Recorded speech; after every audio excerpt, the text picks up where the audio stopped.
You ask Tiger to calculate. This deals with finding the midpoint between 2 points.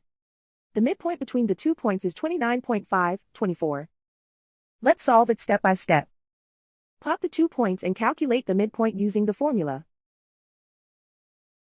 The coordinates of point 1 are, x1 equals -23, y1 equals 70.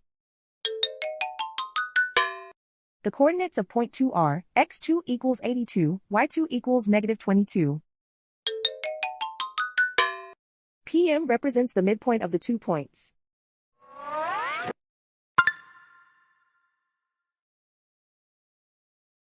Use the x values in the midpoint formula to find the midpoints x. x1 equals -23. x2 equals 82.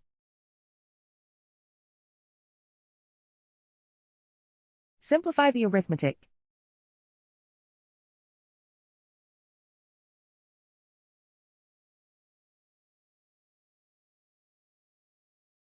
Use the y values in the midpoint formula to find the midpoints y. y1 equals 70.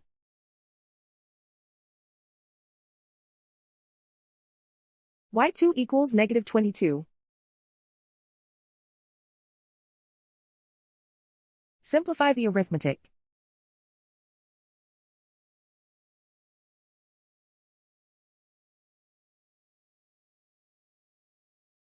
And so, the midpoint is 29.5, 24.